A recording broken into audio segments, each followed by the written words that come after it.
Sweet. We're hitting it. Boom, boom, boom. So hello, everyone, and welcome back to Elevating Beyond with a 2-word mission statement: change lives. And boom, hitting one of my 2 buttons there to go to the wide shot. Carl, if you're watching, you'll be happy I didn't screw it up yet.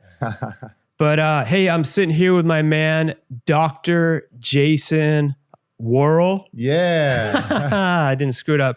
At Dr. Jason on YouTube.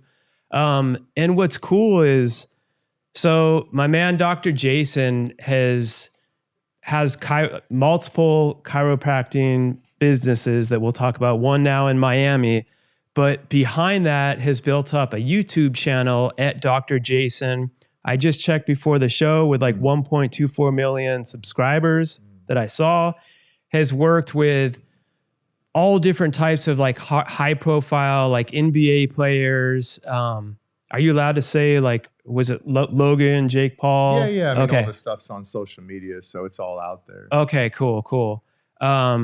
Was it Serena Williams? Yes, I take care of Serena. She's awesome. Awesome person, an amazing athlete. That's so cool. And we're going to go over not only that, but the whole backstory of how you got on, like, to building this up onto YouTube, building this, being like successful as a chiropractor, now being here in Miami. But just first of all, how are you doing, man? I'm good, man. I'm good. Much love and respect, man. Thank you for having me. It's a blessing to be here. It's such a beautiful day in Florida. I know. I think people don't know what they're missing. So many people are moving here for a reason. Yeah. I was in Ohio for 20. I mean, at least you came from California. I was in Ohio for 20 years. It could snow like any time right now there. That's challenging. It gets all dark and gray. I know. Like the heat. I don't like the cold. I enjoy it temporarily, and then I like the heat. It's good to visit and be able to leave. Exactly. If you have to live in it for like 8 months of gray, dark skies. Yeah, that's a lot, right? It's depressing. I can only imagine. So this will be cool too. I don't know if your listeners on your channel and stuff have seen this, but like your backstory. Yeah, I haven't gotten into it that much. We've done a couple quick clips on it, but yeah, there was a struggle before the come up for sure. Imagine that, everyone. You're not another 10, 15 year overnight success. Yeah. I mean, it was really like just banging it 10, 15 years before real level of success came, you know? So you're going to school, like before, obviously you're on YouTube and you're at a level where you're like working with different like high profile people and stuff like that. Did you like know when you wanted to be a chiropractor? Was it like right out of high school? Yeah, it was a talk with my dad, actually, you know, and my dad was in telecom, and he's a math guy and an analytic guy and a consultant type guy. So he's always, you know, picking apart things and analyzing, and he's really good at that. And, you know, he was talking to me about what I want to do. He goes, you know, Jason, what do you want to do? And I said, well, I don't really know. And I think I was around actually 14 or so, my son's age. Yeah. And what's up? Back there, man. and feel free if you want to get clips, stream anything or whatever. Yeah, we're that kind of show. So shout out to my boy Jack that's over here. He's Jack's in the house. Daddy. Jack, you want to say what's up real quick? Yeah. Pop in. Hey everyone. Jack's behind the scenes. And we'll get back. I like that you brought Jack. I think that's cool, dude. He's my main man. I love that, because when people think education like only takes place in the 4 walls of a classroom, I'm like, dude, how can you be like learning more than actually going and visiting? I've been hired to speak at entrepreneurial programs in colleges, and I'm like, I respect your professor, but everything they said has like literally nothing to do with how it actually works in the real world. I told my wife, you know, I said, because we live, you know, pretty close to where you're at here. Yeah, in your like office. 13 minutes away now. Huh? Yeah. And I told my wife, I said, hey, I you know, got this connection from my boy. We're going to go film this podcast. And, you know, I'm going to take Jack out of school and bring him with me. I just want to make sure, you know, you always got to communicate with the wife. Of course. So you good with that? And she's like, yeah, because we both value real world experiences. And as we just talked about, I'm going to be launching my own podcast. Right. And so we were talking about your studio. Hey, how dope it looks. you said it. Now it has to happen, by the way. Oh, it's on its way, man. Come on. I manifest everything in my life. So I wanted to bring Jack because Jack's my main guy, man. He's I always say we're the same person in different bodies, man. It's just like we're just connected. I love it. Yeah. And Jack, before you pop off real quick, I heard you have a YouTube channel. You want to let everyone know where they can follow that too? Yeah, you can subscribe at Mental Aspects, and I also have a vlog channel, Jack Worrell Vlogs. Let's go. Yeah. 14 years old. Yeah, Thank you. my guy, man. Already doing it. Putting in Yeah. work, bro. Respect. Yeah, he's actually my hero, man. When you have That's a cool. kid, is when you really, I think, become a new man. You know, Absolutely. you level up, because if you're a man, and I'm speaking just for the men here, Right. and your son doesn't want to be like you, Mm. then I think you are going to feel like the ultimate failure if you're not able to lead the way. You know, I'm actually really glad you brought that up, because in this day and age where a lot of people like act all wishy-washy on how man should be and all this crap, and I'm Yeah. like, I don't care who, like, as a man, as a father, like, you have a responsibility to be someone that stands up and like provides Yeah. for the family. It doesn't mean that, I'm not saying the wife doesn't work and can't have dreams and visions, of course, but this whole like thing of where people just get out of like the responsibilities of they're sitting there and they're not working and they're just making excuses and they Yeah. can't be there for their kids.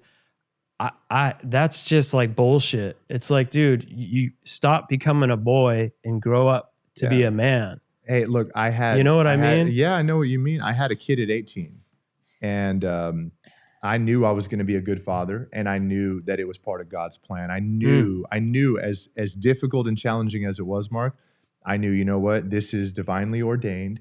I know I need to love step in, and if I don't step in and step up and be her father, then I knew intrinsically at 18 that I was going to create so much karmic debt, and it was going to do such a Right. disservice to both her and to me that I had to.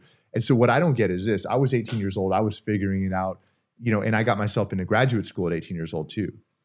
You know? Whoa. Yeah, and I got Graduate school? Yeah, and I got my doctorate at 21. But here's the thing: I had to move. People look at me and they're like, "Oh, you're Doogie Howser," like, you know. And I go, no. The thing is Your son probably is like, what the hell? yeah, what is that? Yeah.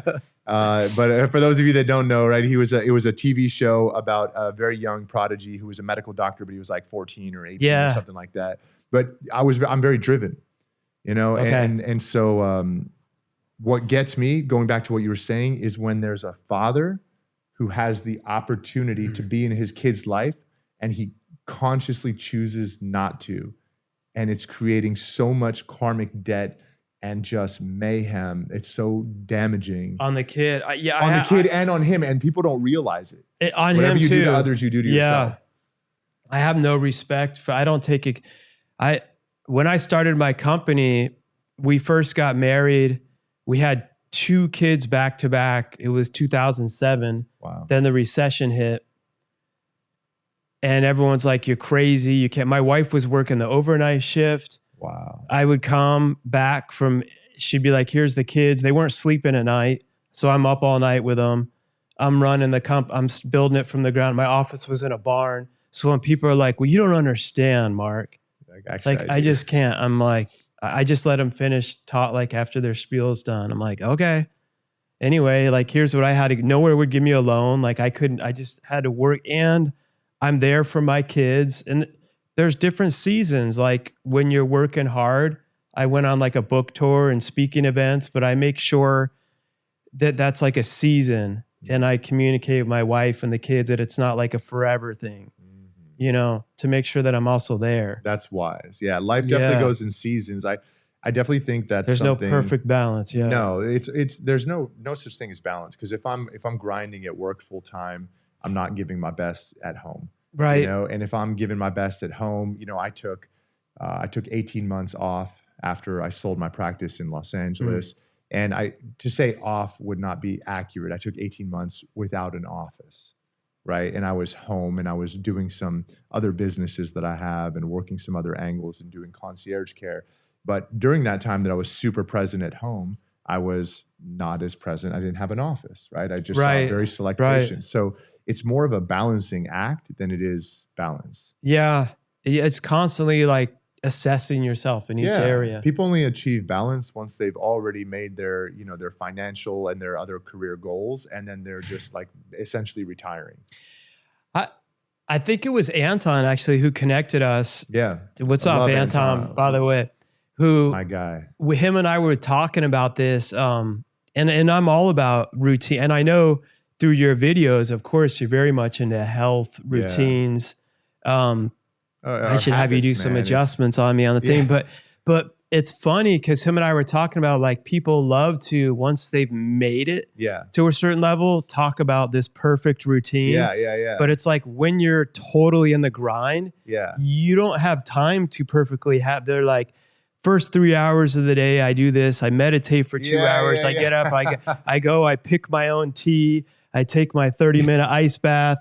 I'm like, dude, by the time you're done, the day would be over. Yeah. But they forgot, like when you're starting out or building something, like of course, take care of your health, make time to eat the best you can. But dude, there's times where you're just like in the trenches, in the mud, in the grind. 100%. And people think like they get it twisted and think, well, I must start by like going up and need my picking my own morning tea routine. And before getting into, and they're like, why am I not succeeding? And I'm like, well, because you're only actually working 1 hour a day on your business. You're not working. Yeah. And so having been through all of that and having been through absolute grind mode, now I've come to a point where I sort of integrate the two, because I wasn't even sure if I was going to open a new office in Miami, because I do provide concierge care. I have, high level athletes and CEOs and executives that I care for. And I was deciding whether do you travel with them too sometimes? Sure. Sometimes. Okay. Yeah. I was in Dubai for a month earlier this year. Oh, nice. Taking care of somebody there as well. And, we were blessed to use the Crown Prince's facility, and just absolutely amazing country. I've been there several times. It's unreal. It's great. It's beautiful. We were there for 2 weeks once, and after the 13th day, I was like, I love this, but it's so perfect that it's starting to get kind of creepy. I'm ready to go home. I love Dubai too, but like Dubai's fun. We were on the palms, and like everything's so perfectly very well manicured, made and built.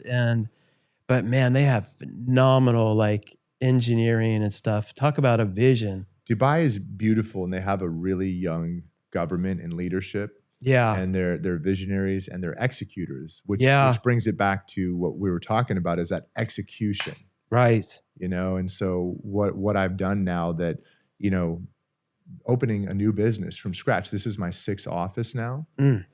And when you open a new business, as you know. Well, everyone listening, just to understand, and I was telling you, you know this, but if you open a practice and you're a chiropractor, a dentist, you're still an entrepreneur. My God.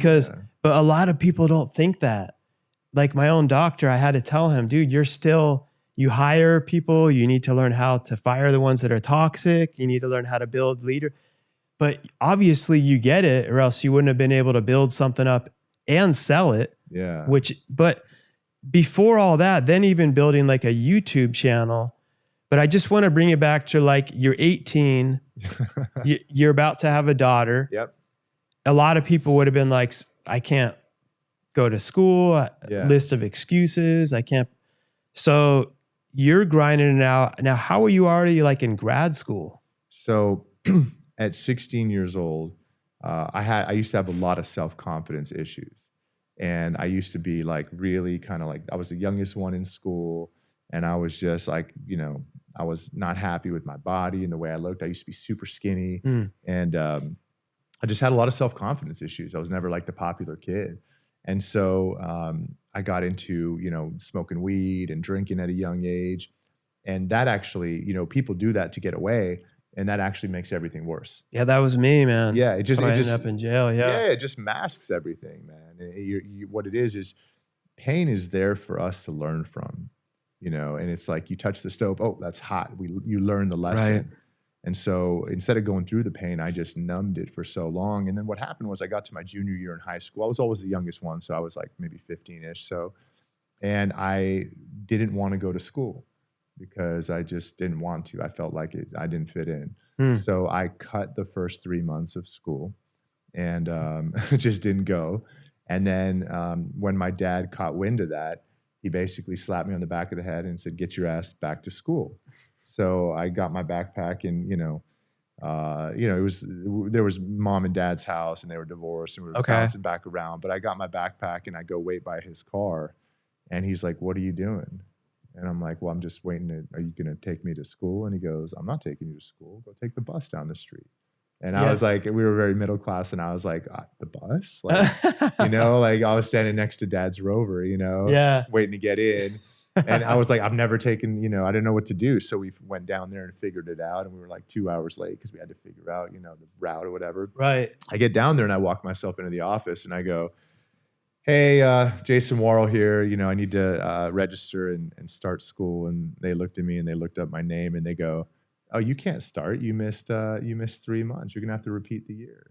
And I've always been a pretty fast thinker. And I was like, my heart jumped out of my chest. I was like, yeah, oh no, that's even worse.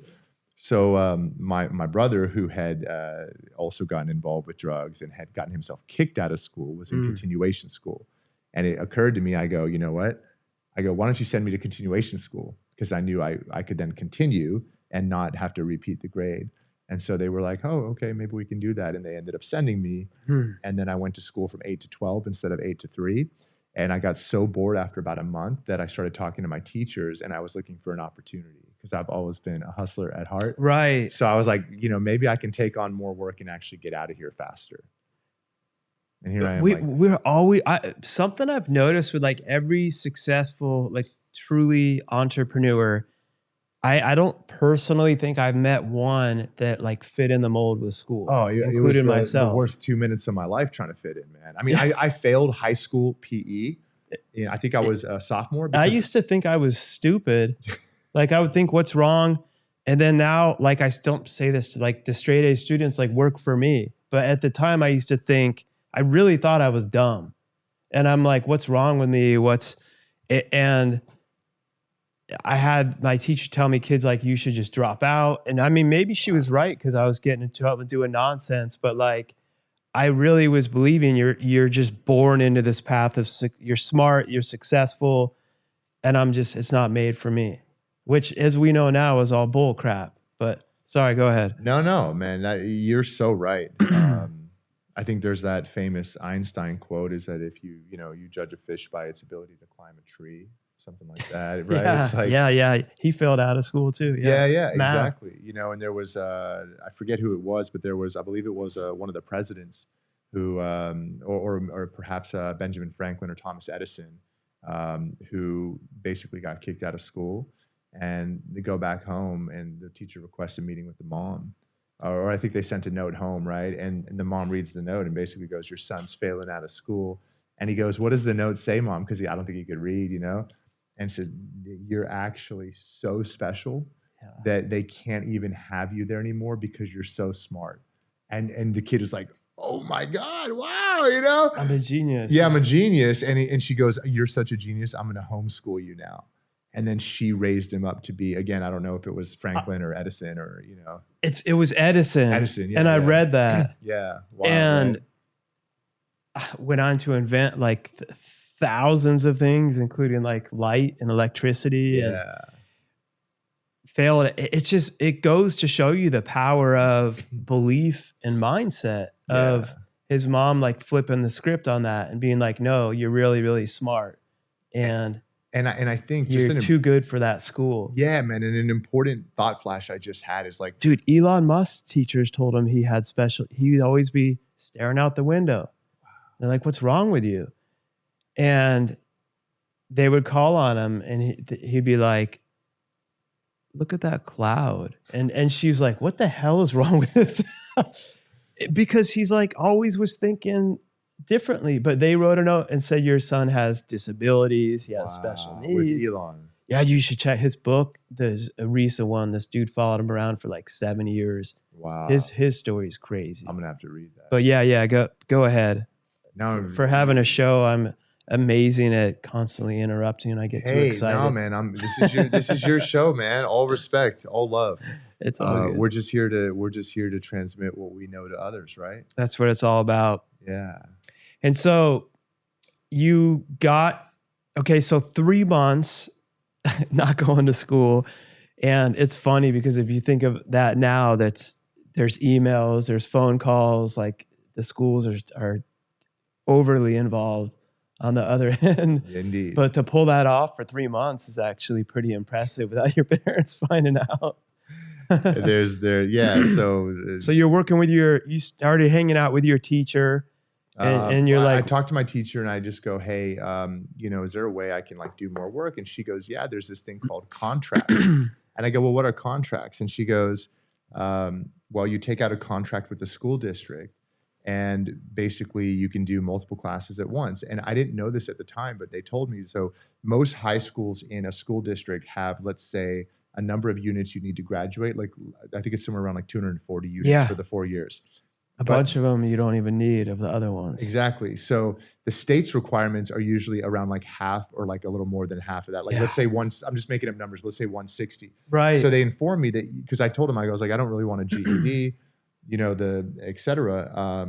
And they go, yeah, you can graduate with a diploma because we only need actually 160, 180, whatever units. You don't actually need the 240. So I took out all these contracts and did all this work because I ended up going to continuation school to not do work. And I got so bored, I ended up doing 2-3 times as much work. And I did my junior and senior year at once. But it was kind of different because now you're able to see like, I can just grind this out and be done quicker. And I think that's the true, the true heart of an entrepreneur is I never could be in a situation where I was capped. You go to the bathroom, then you go to lunch, then you have this earning potential. I always wanted it to be proportional to my efforts. Right. And that was something ingrained into me. And just a thought too, I want to throw this out there. Anyone listening to this that maybe they're youth or maybe they're someone who's struggling to kind of find their place. The more and more you start hearing stuff like Mark, you're saying about being an entrepreneur and I'm saying and not fitting in. And the people that really hear that stuff, that's God or the universe talking to you through us. Yeah, absolutely. And you start hearing those things and it registers with you. Those are signs. You need to pay attention to the signs in life. And the better we get at paying attention to those, the more we're actually divinely directed on our path. 100%. God is orchestrating. And it's when you hear that, I wish I would have had someone tell me that then to know you don't fit in is a great thing. Yeah, exactly. Because if you're like a flock of sheep, like everyone else, you should be more worried. Indeed. But if the teachers are like, whoa, you're doing, I had a friend that was like such a good artist and the art teacher failed him, told him he was because he drew these really like crazy, she's like, I'm really worried about you. Yeah. And I'm like, she called his parents and stuff, and he was just like inspired from movies and didn't really inspired from within to do whatever he wanted to do. And she just like, the job would be to push creativity, and she just like murdered it. So anyone that's trying to do that, or you're feeling that like, what's wrong with me? Why am I, like you said, that's actually a blessing. It is. Telling you not what's wrong with you, but like what's right with you. Exactly. And you're being called to do something that's like so unique and special to you.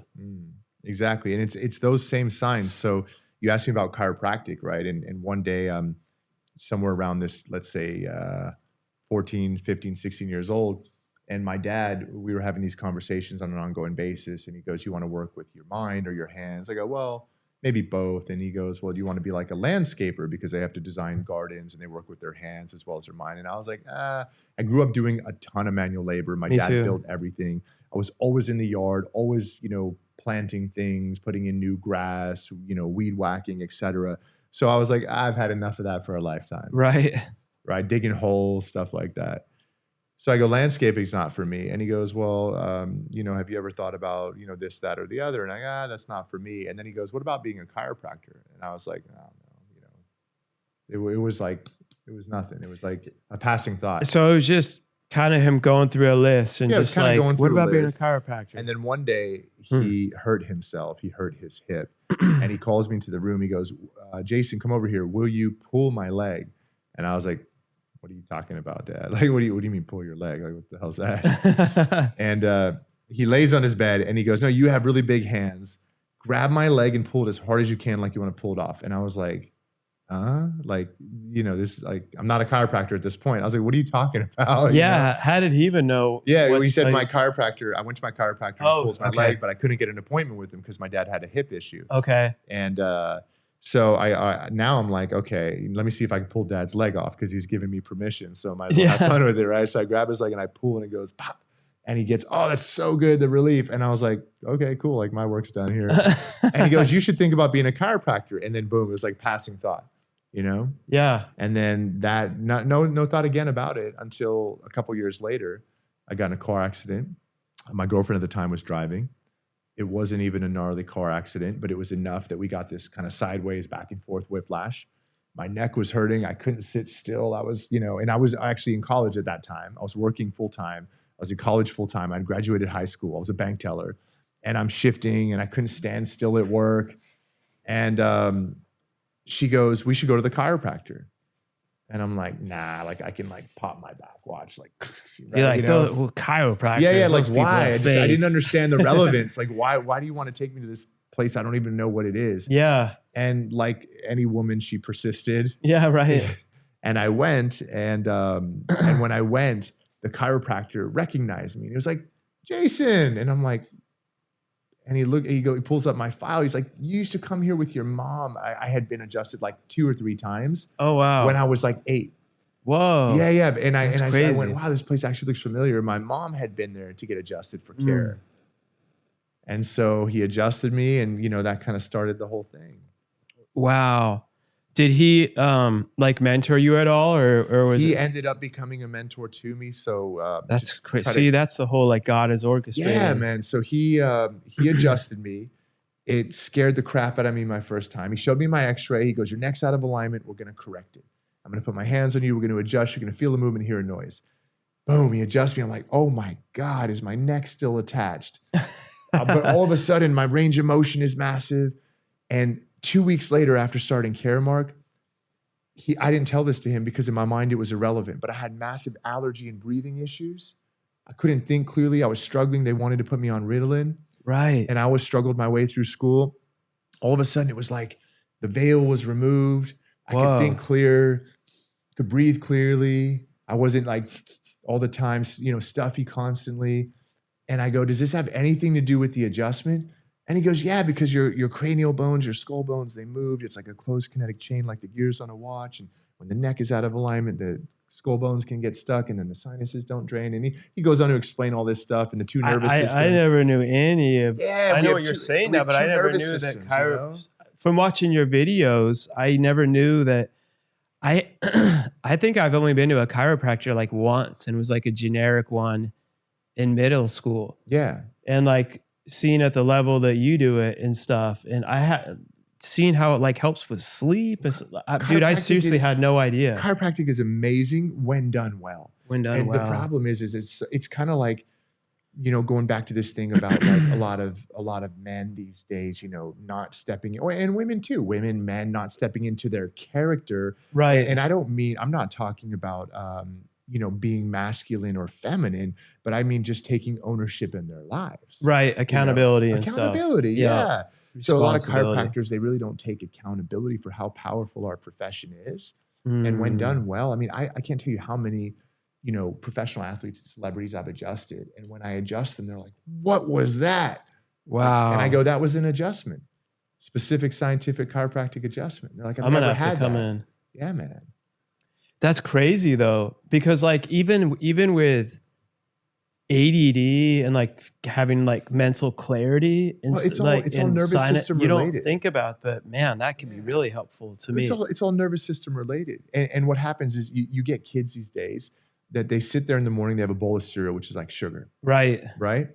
And then they have a bowl of sugar And then they go off to school, the spine's out of alignment, which is a whole conversation, right? And so the spine triggers the sympathetic fight or flight nervous system. You have a bowl full of sugar, and then you go to a class, sit down, be quiet, don't move, pay attention, let's do algebra. Yeah. And you're like, wait a minute, my mind is like, let's go. I want to go play. I want to do this. I have wanna, a stand-up, Yeah. stand-up desk and stuff too. Yeah. Helps me, yeah.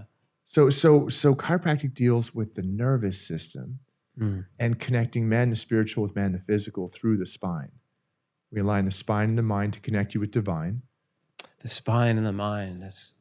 The process help you to feel fine. I love it. Can tell you said that a few times. Once or twice. But you don't, no, but seriously, because you're in the world of it all the time. Yeah. So it's like you're so used to it. But I was watching some of the videos and stuff, and I'm like, dude, some of those things you do, I'm like, that's crazy. And then also seeing how it helps with sleep, because we're so over medicated right now too. We are, but here's what's crazier. I remember what it feels like to watch and be like, oh, that's crazy. You grab someone's neck and but to me now, go ahead. No, I didn't mean like crazy, like, why are they doing that? I meant like crazy and then amazing to see like people talking about like their results. Like, I'm sleeping better now, and thinking like, oh, I had a pain here, but I didn't realize by doing that was going to help me start sleeping better. Like crazy, like it blew my mind. Like, yeah, the mind connection. I never thought of that. The body's always talking to us. Like life is always talking to us, right? You're an entrepreneur. I'm an entrepreneur. Life talked to me at a young age, right? I had messages that I spent a significant amount of time in my life clouding those messages, clouding myself. We're the antenna, right? We receive messages, we receive the download, the information from God, from the universe. And the more we cloud ourselves, the less we're able to receive the messages, because we don't have a degree of clarity. But as I started getting a degree of clarity through chiropractic, and there's a lot of ways, from clean eating to exercise to habitual things that you do, et cetera. But the more clear you are, the more you receive. And I started realizing at a young age, because I was in pain, I was suffering, I was getting chiropractic care, I go, these things I'm doing are not serving me. And I started having that clarity. And I started realizing, Mark, that the body can heal. And this is what people are disconnected from, is the understanding. First of all, disconnected from themselves. But second, from the understanding that the body can heal, that you can have success. Right. You can be, healthy, wealthy, wise, happy. It's not one that's mutually exclusive of the others.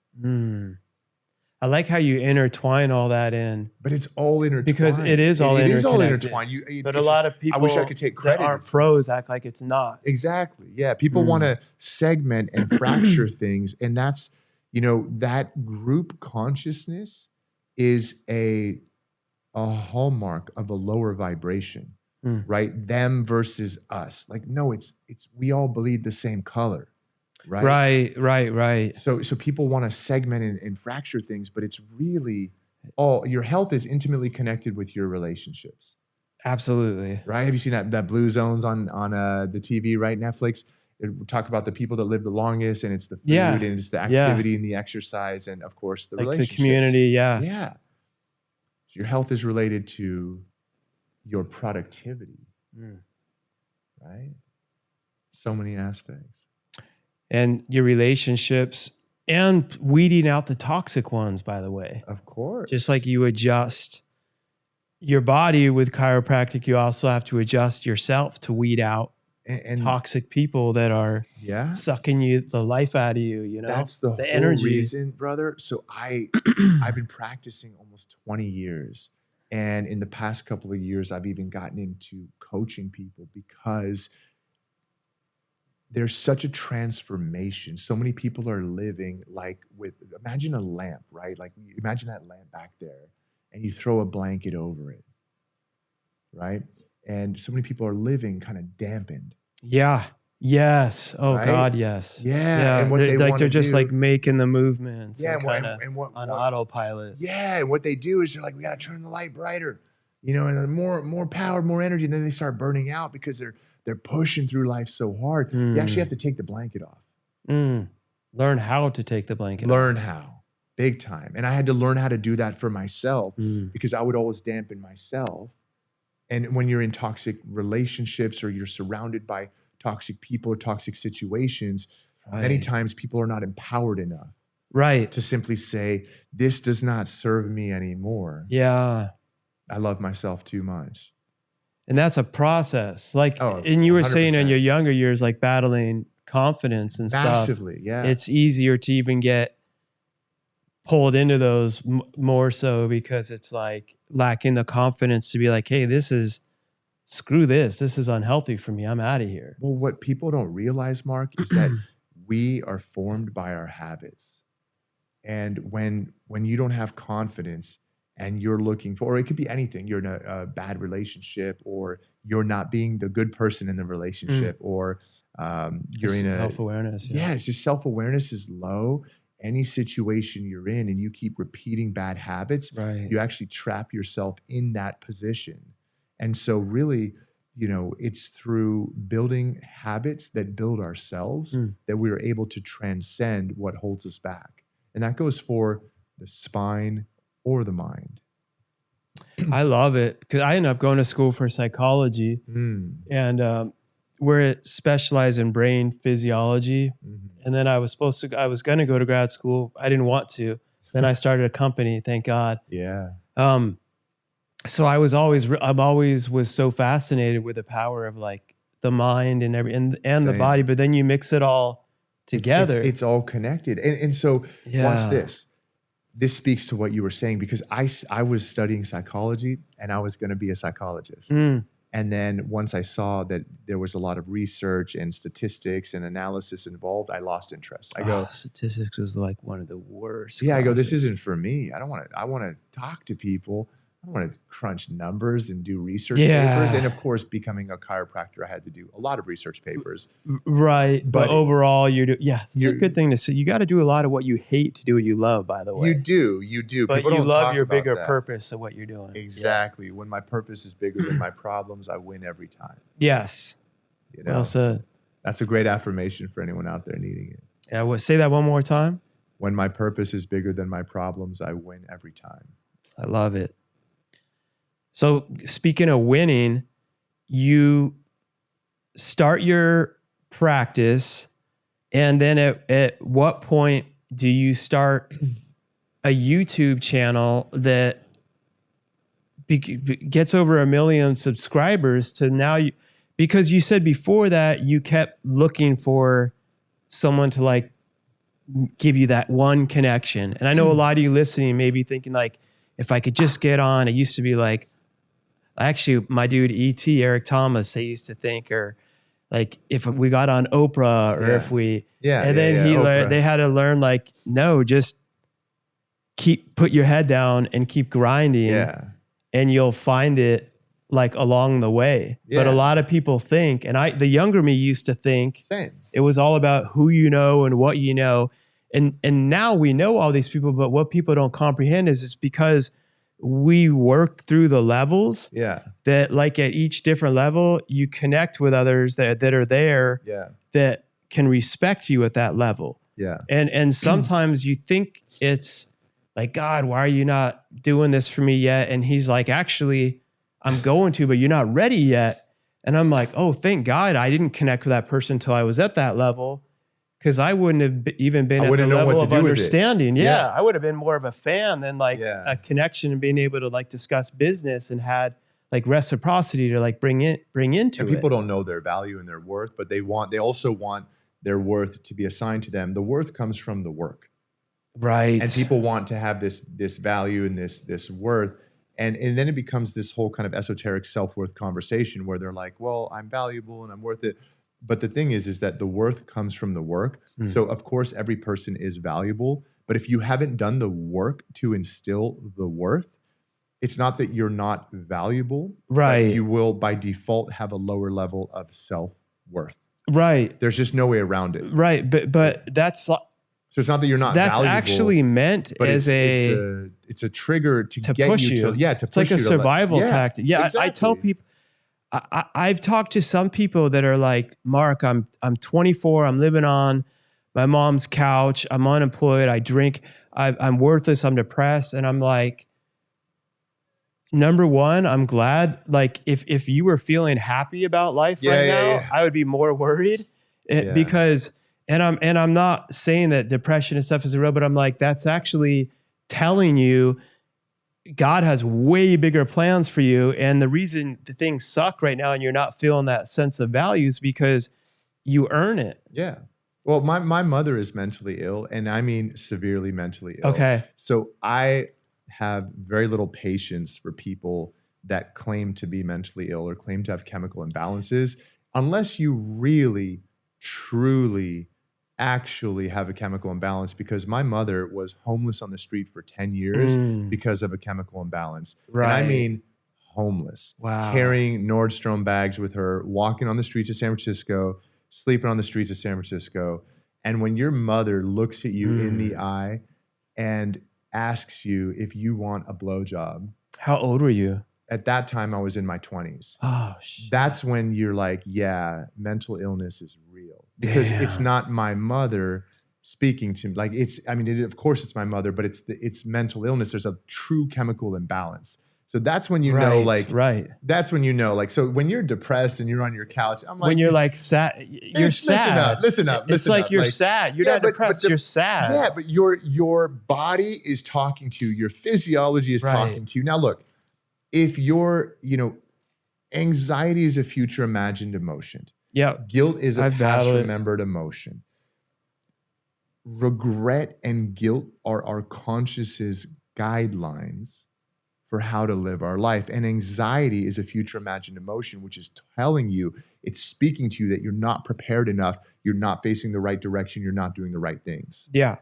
And so I have massive love and patience for people that have mental illness. Right. And if you're down in the dumps right now, my heart goes out to you. Absolutely. Absolutely. But I don't have empathy for the situation because there has been actual peer-reviewed medical research that shows that exercise is just as good, if not better, for depression than antidepressant meds. So, hey, let's get down and do some push-ups or some burpees. Oh, well, I don't feel like it. Or my body hurts. Well, let's go and do some knee push-ups, Well, I don't feel like it. Let's go for a walk. I mean, how many excuses do you feel have? like it, you'll never do anything. Yeah. I mean, look, I've been injured. I've been hurt. I've been under all sorts of duress. We always have a choice. Right. Well, that's real right there. And I didn't know that about your mom too. I don't know if you shared. That's powerful. Yeah. I mean, to overcome that too. What you have to do is you have to position yourself and really, really understand that gratitude for life is a verb, right? And look, I don't claim, I'm not always grateful. I fall into moments where I get sad, frustrated, upset. I simply choose not to stay there for very long because I don't like it. We're all humans. We're all human. Yeah, people, I'm glad you brought that up because people and stuff see me on the show and you and stuff, and they must be like, well, you don't understand. I'm like, oh, yeah. I just went through, I did a big speaking event at a stadium, and I was talking about anxiety because I dropped speech class 3 times in college because I had I'd be just sweat, like my table would be, I was really getting extreme panic attacks, like for no exercise, everything helped at all, but also pushing through it. Yeah. And they're like, well, I'm like, right before this speaking event, I've done hundreds of them, and I'm still the night before the voice comes. You can't, who do you are to think you can do this, Mark? You're not good. That voice, I let them know, not to like discourage them, to let them know, but I don't let that stop me. Yeah. And now my purpose is like, it's not about me. Like one time I almost left my first big speaking event, and God was like, you don't get to give up. Like it's about who I help through you. Yeah. This has nothing to do with you. Yeah, it's huge. And so like with a lot of that stuff, anxiety, like people that are doing nothing and they're miserable. People have too much time they're in control. They have too much time on their hands. They have the power to change it. Yeah. Versus like what your mom was going through is a totally different, when they're acting like it's the same category, it's not. It's like, so when someone's like, I'm miserable, I'm hopeless, but I'm doing nothing with my life. It's like, I look at that, I'm like, that's awesome because you just discovered you're the problem. So now you get to be the solution. Exactly.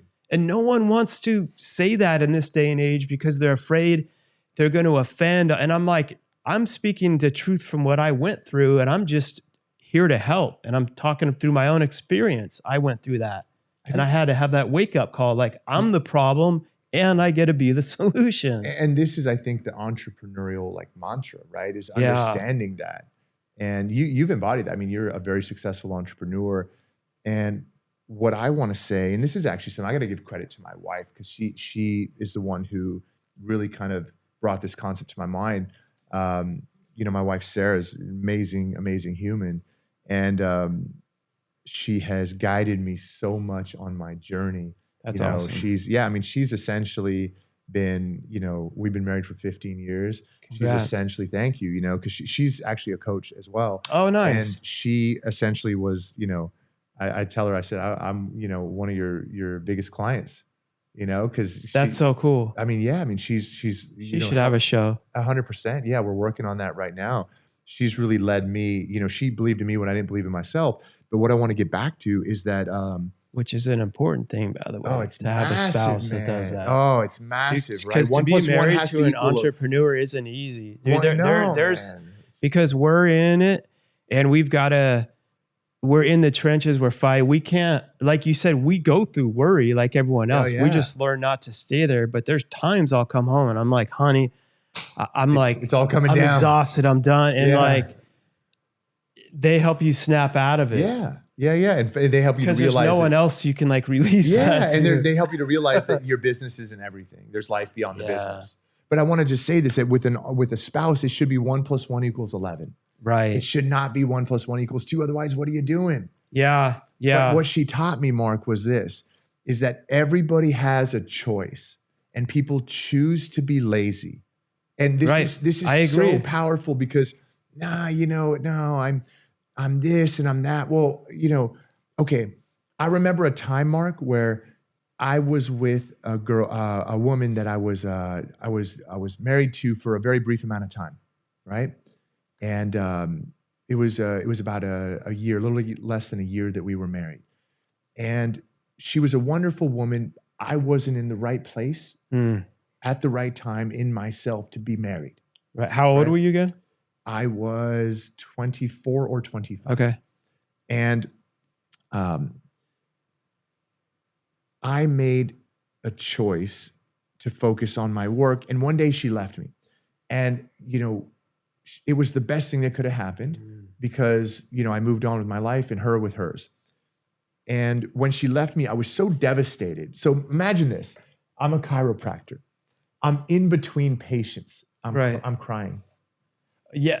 And I'm in between patients. I have a desk like this and I'm literally like, wiping the tears, and somebody would come in. And at the time I kind of had like one room I practiced out of it. It was like, that's real, by the way. Yeah. No, for people to know. Man, that's, like life still happens. Yeah. So I'm crying and I'm like, deep breaths. And you have to, I had a young daughter. Yeah. I had financial challenges. And I was, so I had to pull it together. So I'm like, Dr. J, are you good? Yeah, I'm good. Come on in. Hey, how's your day going? Yeah. So I'm crying in between patients. Right. I wake up, I'm living in this little apartment. And as soon as I wake up, I'm bawling. I'm in bed alone and she left me. So I had to come up with a plan. So here's what I did. I get my sneakers. And normally I'm the type of person that typically doesn't wear shoes in the house. That's the way my dad raised me, whatever. Yeah. So, that's the way my wife raised me. 100%. Yeah. My parents didn't. The way my wife raised me, man, that was a good one. My wife changed it up. Same thing, right? So because some people wear the shoes and it's all good and, but I generally don't, right? Yeah. So, I got my shoes and I put them next to my bed and I put my socks right there and, and I wear contacts. So I put my glasses right there. Because I knew if I didn't get out of bed and quickly put my socks and my shoes on and my contacts, run downstairs, and I would sleep in my gym clothes, like new, fresh clothes. I keep my stuff out. But night routine is just as important as morning routine. But I would, look, Mark, I would break down in tears the moment I woke up. So I had to have a plan. So for the people out there that are like, I'm anxious, I'm this, I'm that. And I ran downstairs and we had this piece of shit little gym. And I would get on the elliptical and I would just start like pumping the arms. And, I had to avoid crying. Well, taking action versus like if you just lay there paralyzed and then Yeah. it leads to overthinking, it leads to Yeah, and there's nothing wrong with crying. It's Of just course that it not. was Of going to course not. paralyze me, and I knew it was. right. But you took action while feeling like everything in your body is telling you don't do anything, and you have to like go against that Go the other to have way. that. Yeah, but then that starts helping your mental mindset, and of course, like crying, it's just part of the process. Of course. But it keeps you from just staying in that shell, because some Exactly. people may just stay there and quit their business, quit everything, and never like go from there. You know what I mean? Show me one person that walks out of a gym that's upset and not happier than when they walked in. Oh, you always feel better. You always have that. So sometimes release. I'd be crying on the elliptical, but I would start breathing heavy, right? I'm working out, I'd go faster, and I'd start seeing the pot. Oh, you know what? It feels pretty good. Hey, you know what? Today's going to be a good day. No, it's not. Yes, it is. Yes, it is. Let's go harder, you know? It's that's good for people to, it's a step. Everything's It's like, a step. dude, it's but when you're habits. really in it, it's like habits. not even a day at a time. You got to take it like an hour at a time. A minute at a time. Yeah. Second at a time, brother. Yeah. Yeah. I love that you shared that, because it's good for people going through that, or when life hits them, to know we all go through our own things, but also you can and will get through it. You will just have if to you do build something. You have to build the habits that build the man or the woman.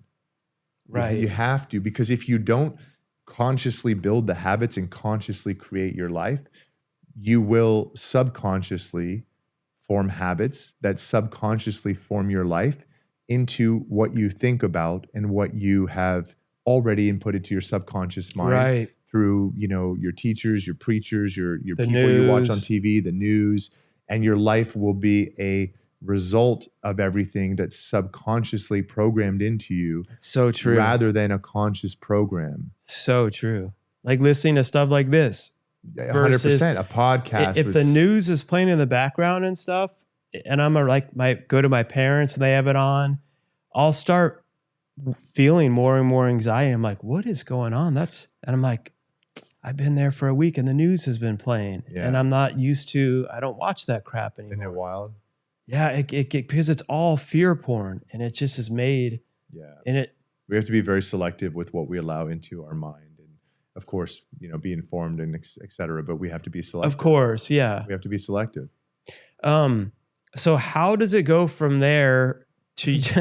I know it's. I'm just laughing out the image of like doing a treadmill, like crying.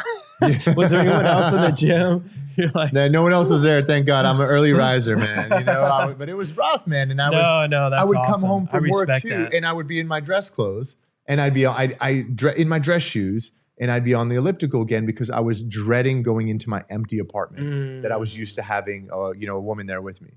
But instead of going to drinking or drugs, where like you took it out on something that's healthy for you. Yeah. Which is a game changer. It is. Yeah. It is. That's what I learned to do when after all my trouble and getting into like working out changed my life at like age 19 and stuff. Wow. Yeah.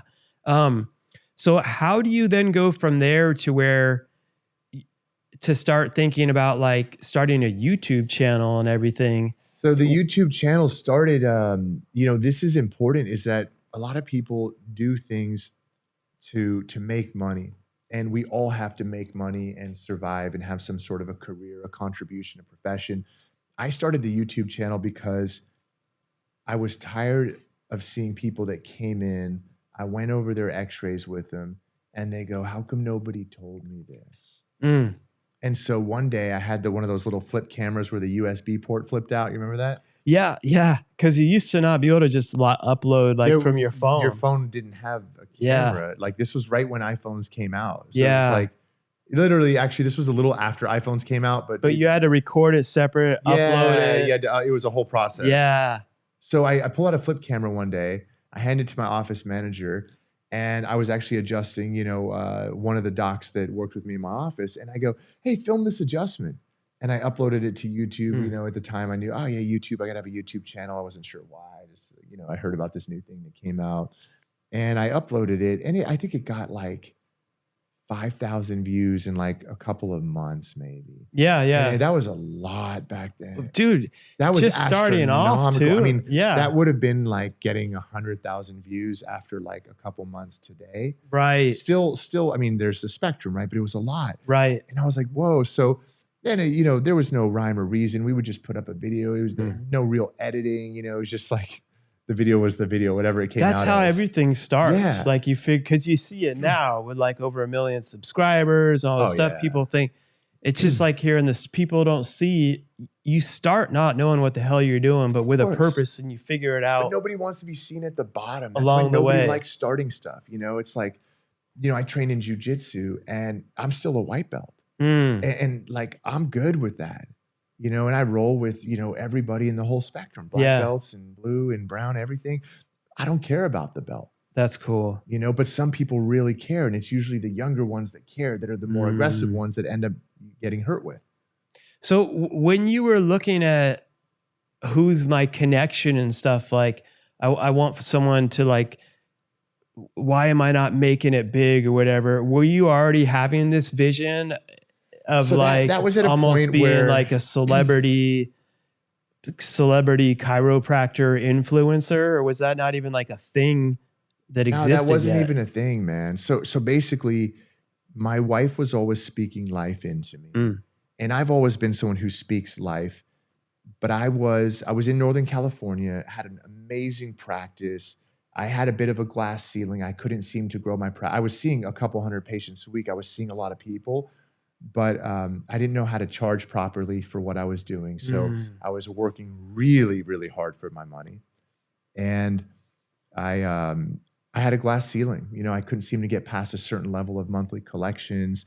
And, you know, I tried growing my patient visits, but I was, you know, already seeing a couple hundred patients a week. Right. And I was, you know, enjoying practice and loving my patients and them loving me. And my wife was like, man, you don't know who you are. You're too big for, you know, this, you need to be in a bigger city. And I was like, no, I love this city. And, you know, go out of your comfort. Yeah. Like the alchemist. There's always levels of like going out of your comfort and there was zone. various Glass challenges ceiling's a and good way to issues, put it. etc. But basically, go ahead. Yeah. Because it's not easy to move. Like when you're comfortable and I was terrified of moving. Successful. Terrified of moving. Like you man. were successful To an enough. extent. Yeah, exactly. To where it's like I live what I'm used to. I have my own. I'm a chiropractor. You know, I've got my own practice. I got I'm my a own doctor. practice. I drive a nice car. We take a couple vacations a year. And people used to look at me and be like, wow, you're so successful. Right. And I was 27 or something like that, you know? But you knew there was more. Oh, I knew but there it was takes, way more. But that's, people think it just magically, No, man. but it takes like, all right, 10 plus you got to years of go, you frustration. got to have the faith of, Yeah. So what was that new frustration? So she you leave there. wanted me to move. She wanted me to move to LA because that's where, you know, one of my daughters was an actress and she was starting to go on that journey in LA, and she ended up getting on a Netflix show. And Oh, cool. 7 seasons on a Netflix show. You know, she's amazing. What was the show? Project MC Squared. Okay, cool. Yeah. So she's awesome. my daughter Victoria Vita on Instagram. She's an amazing young lady. That's awesome. And she ended up going on the show. But prior to that, when she was grinding, my wife goes, "You got to be in LA," and I was terrified of moving. And I also was very challenged from a business sense because my business was a mess in the sense of my books were a mess. My fees were all over the place. And I knew that my business was not replicable at that point. Like you didn't have a model, like all the systems I was to figuring like out the copy and systems paste and the it. model. Yeah. So I was like, if I move to another city, I lose 10 years of work because I still You don't lose really, all your clients. Yeah, it's not like you had a wait list of like, here's 200 clients waiting for you in LA. And I go, and I barely had any money in savings, even though because I was spending a lot. And you know, it's a classic, you know, entrepreneurial problem for somebody who's not good. I wasn't good at the time with money management. Right. So the business was a mess. She wanted me to move. And because the business was such a mess and I didn't have enough in savings, and I had a custody issue with, I had some baby mama drama. We moved her to LA and I stayed in the San Francisco Bay Area for 5 years. Okay. And we saw each other every weekend for 5 years. Oh, wow. because I knew, I was like, I can't sell my practice because it's a mess. Right. And I can't just pick up and move because, you know, my systems were just a mess. It would be a mess. I would be probably broke and stressed and, you know, starting over from scratch. So I knew intrinsically I had to get more systemized, more organized before I could either close or sell or move, period. And did you end up selling that? I ended up actually closing the practice. Okay. Essentially giving away a very, very, very small nominal fee just to cover a few basic things, but practically gave it away to my chiropractor, the one that I had seen when I was like 8 years old. Oh, that's crazy. That's cool. And it was a blessing for him because we doubled his practice literally overnight, and he got my awesome office manager. And that's cool. Yeah, and that took him into retirement, which is great. And then for me, it was a blessing because he took over and he's a phenomenal doctor. So you felt good knowing. Exactly. Oh, man. Yeah. And then I finally moved on. Were you still doing like YouTube and stuff? Very randomly. I Throughout was posting videos, but it wasn't bringing in any patients. It wasn't bringing in any money. I don't even know how often I would check the views. It was just like this thing I was doing. So was it then in LA you start a practice and it starts? So in LA, it takes me about a year or so to find an office, build it out, et cetera, negotiate the lease. And so you started back from nothing pretty much. From nothing. Yeah. I basically ran out of money. Right. You know, I had to get a hard money loan. And I got a loan, I think, for I think it was like 40,000 or 30,000. It was like 32,000 with a 40K payback. Dude, I did and then when the loan hit, they used to debit $153 daily, 5 days a week out of my bank account for 12 months straight. I think it was. I mean, it was like, I was in dire. Side people don't see. They don't get it. And then on top of that, I had a loan from, like a personal loan. Yeah. And on top of that, I had my credit cards maxed out. Yeah. And then it was truly like a message from God. One of my buddies calls me and he goes, "Hey, Dr. J, you're living in LA, right?" He was in Australia. I go, yeah, I'm in LA now, just getting the office set up. He goes, "I've got a patient for you." I go, "Well, I don't have the office set up yet." Yeah, no, you don't need it. And he's coming into town, and he said he comes into town. He comes over to my house. We're barbecuing and everything. He goes, "Can you meet me down at the the Montage or the Beverly Hills Hotel in a little bit?" I go, "Yeah, I can meet you, sure." And I kind of had a vague idea of what was going on, but not really. And he says, "Come and meet me down there." And I get down there, and I get to the restaurant, and it's empty. And I'm looking around, and there's a table in the back of the restaurant, and I see him sitting there, and I walk up, and Jason Statham is sitting there. Oh, wow. Oh, no way. Yeah. He was like That's my cool. favorite actor. I didn't even know that story. Yeah. And he looks at me and he goes, "Hey, you're my new chiropractor, mate." And he goes, "Let me get your number here." And I was like, I think I just wet myself. I was like, you're like, I was like, "Oh my God. Like, let me adjust your neck." Shaking, right? And I'm sitting there, and Statham is putting my number into his phone, and I'm just like geeking out so hard. And that's I crazy. met him That's and his beautiful lady Rosie, and my wife was there, and my daughter, and we, I think Jack was there. We had lunch, what have you, and then it wasn't but a week or two later that we arranged, and he came over to my house, and I knew that was a sign from above, like, hey, you're on track, keep going. And all of a sudden, all that debt, all that stuff I was carrying, I was like, I'll be good. Yeah, right. Isn't that how it happens? You get like little things along signs, the way. It's not signs. just like here's all, but it's like, okay, I'm on the right path. And then, I took care of Jay for about 6 months, and I would go to his house. He would come to my house. We became friends. That's cool. He's a phenomenal dude. And, little by little, as the practice started growing, I would get referrals, and I started getting, referred into, I started getting some YouTubers and influencers referred to me. Like higher. So, but your friend that referred you to him, obviously, he was a chiropractor. He obviously thought very highly of you. Exactly. So like we were talking about, you were putting in all the work behind the scenes for all those years, building up. And I finally took a leap of expertise. faith. I finally took a leap of faith. Yes. And it's like where your talent met that like leap of faith. But had you not, been grinding like behind the scenes and all, to where everyone would look like, oh, you're just doing, but no, you were really perfecting what you were doing to where then when it came time to meet that opportunity, you were prepared for it. Well, the first day I assessed him, I assessed Jay, and he looks at me and he goes, how come nobody has showed this to me, Jay? Because we're both Jays, even right? him, and you would think he would have seen all the specialists. And he told me, he said, I've seen all the specialists, I've seen all types of doctors. How come no one's ever shown this to me? And it was about the rehab work that I do. And I go, I don't know what kind of people you're seeing, man. And I, you know, but then inside you, it makes you realize, wait a second. I have something I do special. have something. Yeah. Yeah. And that was when I realized. So what happens is this. I was, like you were saying, putting in the work to hone my craft for literally 10 plus years. Yeah. And that today, people don't hone their craft. Right. Craftsmanship is a lost art. It's so hard for me to find a chiropractor to get a good, proper adjustment, to get care. People come to me and they're like, do you try it on yourself ever? No, bro, that's dangerous. You can't adjust yourself. But I have an online university, the chiropracticuniversity.com. Oh, nice. And I train chiropractors how to adjust and care for people properly. That's awesome. Because it's such a lost art. It's the craftsmanship. Yeah. People have lost the craftsmanship. And everybody wants a quick fix, but there is no quick fix. No, anything takes time and it's earned. All processes take time. Yeah.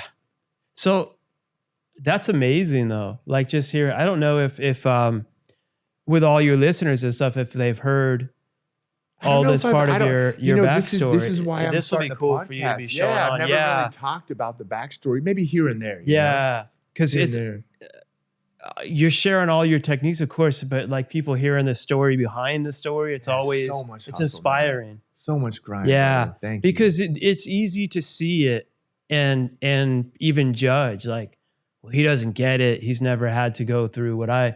But when people hear it, you know, it's just like, man, it's always inspiring. It like pulls people out because someone's stuck in something right now. Like they took a leap of faith and they're going to be listening to this. Yeah. And they're like, oh man, thank you for sharing that. Yeah. I was about to give up and you just. And that's, you reminded me of something, man. You know, I love one of my favorite quotes.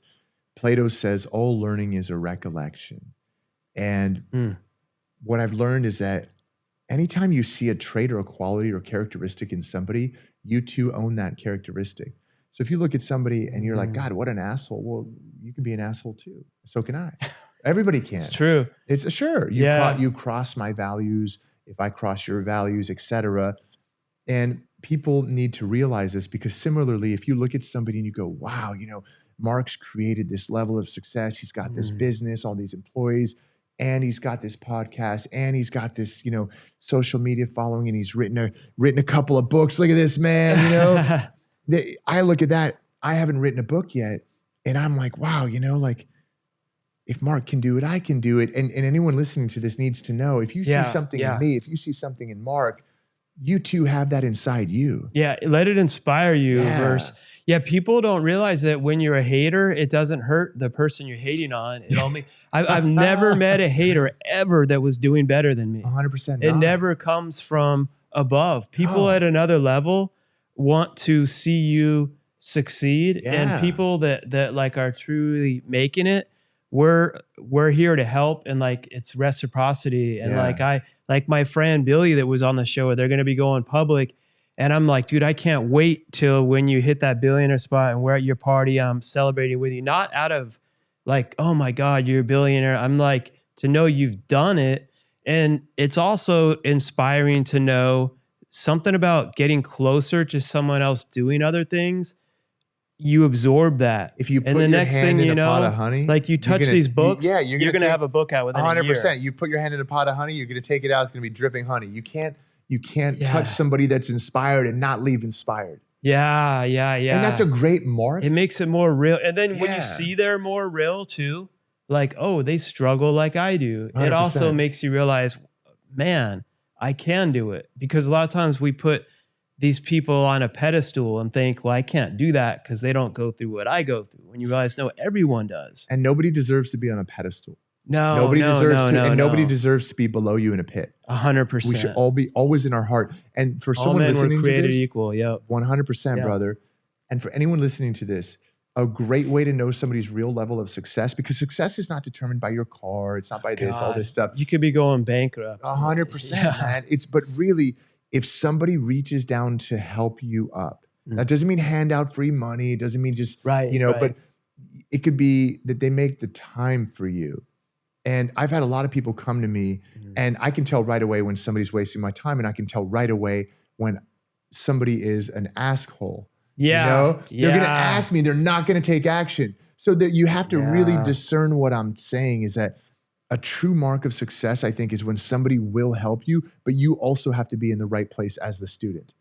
So true. People like know where you are, like respect the levels. Respect the levels. Exactly. I love that. Respect the levels. Yeah. Don't waste people's fucking time. Yeah. Don't reach up when you're at a level 2 to level 10, expect them to immediately be coming down and then getting mad. Reach up to a level 2. Understanding they're so when you get busy. to 2, reach up to a 3, maybe a 4. Yes. Yeah. Yeah, exactly. But be inspired by the levels. But know you have to put in the work. Yeah. So, and that's a great thing too, is like, I know there's people that I want to reach up to perhaps, and I go, you know what?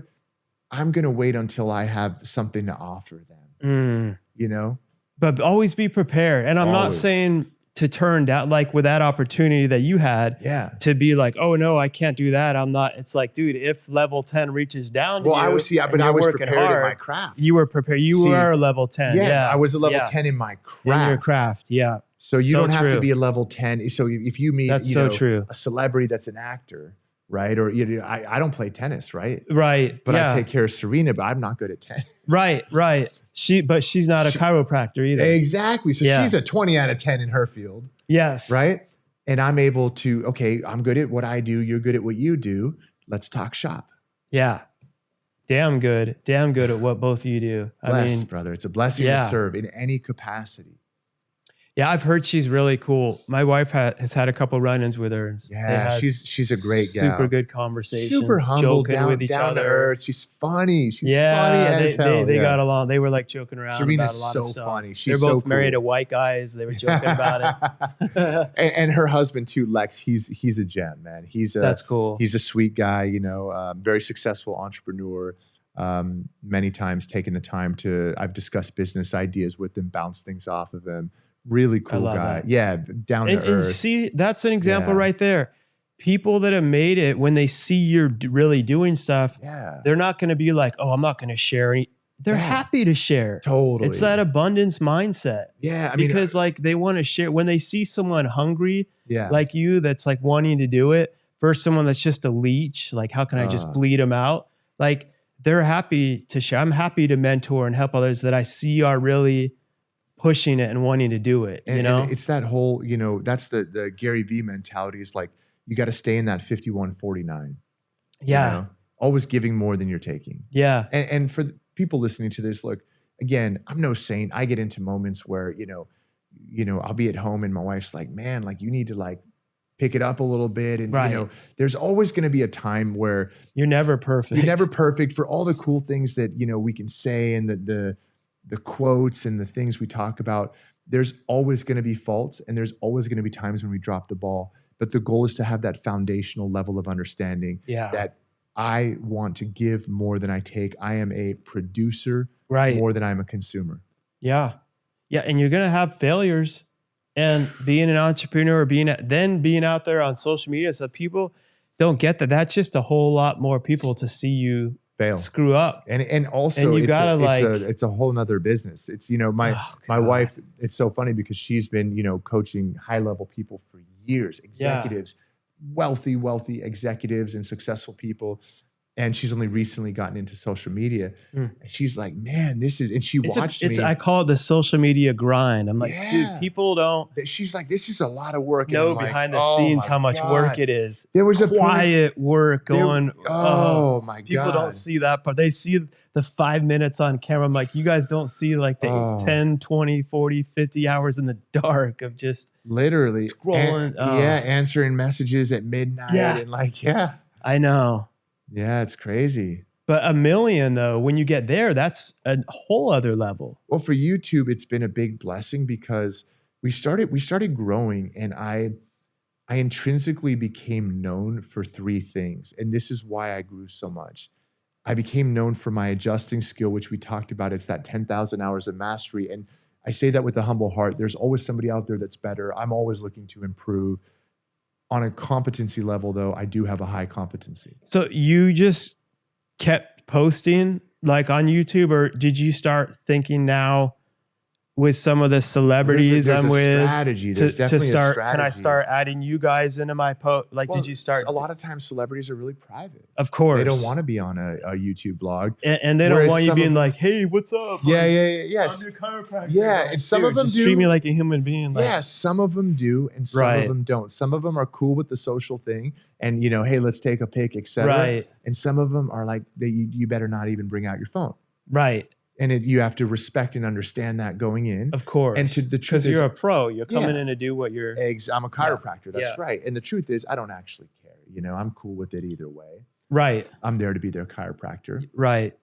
But also, collaborating with people. But it's not just the collaborating, because I see a lot of people collaborate and they don't have craftsmanship. Mm. So they're collabing with all these people, but they're not that good.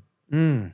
So you have to have that. That's a competency. And then the second thing is that I have a really unique style of adjusting and of muscle work. And I get these results for people that they're like, wow, same thing, Statham was like, why isn't anybody shown this to me? Mm. Well, it's because not a lot of people do it. And then the third thing, go ahead. No, go with the third The thing. third thing is just my bedside manner. And, as I was growing up in YouTube and we were getting 1 million and 2 million views a day, that, people, it was hundreds, if not thousands of comments a day. Mm. And for so long, I tried to answer everybody. Oh, Right? And then gosh. it just gets to be too much. But people would be like, oh my God, this doctor's so kind. He's so nice. And I'm like, that's how my mom raised me. Like, That's cool. my dad would slap me in the back of the head if I was rude. And my mom taught me to love everybody, no matter who they are, what they do, how they look. Both roles are important, by the way. Yeah. You got to have that. So I just discipline love and, everybody. yeah. So to answer your question, the come up was the mastery of skills and always developing, to be fair. Right. And it was the uniqueness of what I do, but also it's just the humility, just loving people. But like, did you have a time where you're like, I'm really like people viewing it? Was Yeah. it more people that were like chiropractors and stuff watching it? Or was it it's more funny that you like, say that. because it So- got broader to where I transcended the chiropractic profession. Mm. So what happened was, there was all of a sudden, like, there was, people that liked me, people that didn't like me, and it just became so much bigger than chiropractic. did you have that in your vision? I've always Or- known that chiropractors treat about 7 to 8% of the population, and they just keep like recycling the patients. There's like 90 to 93% of the population does not see a chiropractor, and the 7 to 8% of people that do see all the chiropractors in existence.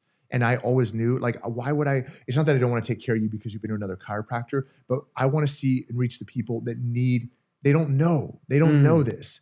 So my goal was always to do that, To help more people. help more people to truly give love and serve out of abundance.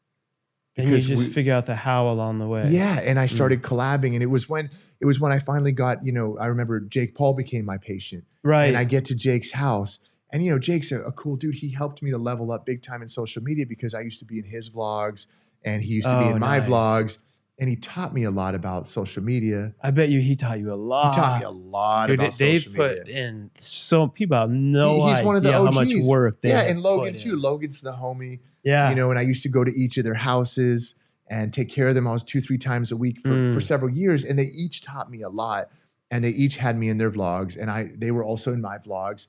So there was a big synergy there, and that's how I grew. But it wasn't just them; it was all the collabs, all the people, and all the results we were getting in my actual. Don't forget the actual brick and mortar work. business. The Yeah, work. you got to be good at what you're actually doing. Mm. And how long ago was that when you were That working? was around 2017 Okay. that I started taking care of a lot of influencers and celebrities.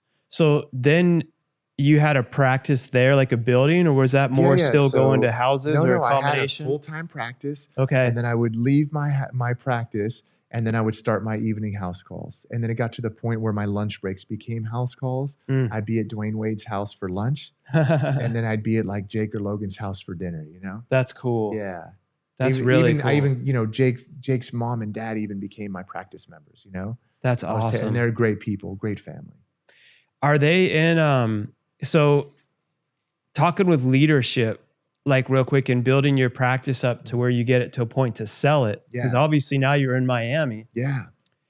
What did you have to learn about like leadership? And because you said it's not real common to be able to build a chiropractic practice that's like a very like sellable model, and to have that culture and stuff. Like what are some things that you did wrong and then maybe learn to do right that people could learn with what business? I did wrong were having low achieving people around me. You know, a lot of times you have employees that are good people. They're good, solid people, but they don't have a level of self-awareness that's high enough that they're happy to be there and they know they're in the right job. So I had an employee who was a great person, great human being. You know, I trusted her with my son to pick him up from school. But every time we had new patients on the schedule, she was frustrated because it was more work for her. And I was like, oh, holy contradiction. You know? Oh God, and you got to weed those. Yeah. And everything in my life, I, you know, manifest. You know? And so what happened? They're a good See, I've seen people. Great person. You got to separate the person from the business. And it's not like they're connected, but it's also if you're not coachable or willing to grow, right? Then you hit that. I've seen people keep nice people on, but their business goes under, and I'm like, well, now you're not able to help them or yourself. Not able to help anybody. Yeah. So one of the most important things I learned is that when things aren't going well with an employee, to remember that they're a person, right? And to talk to them.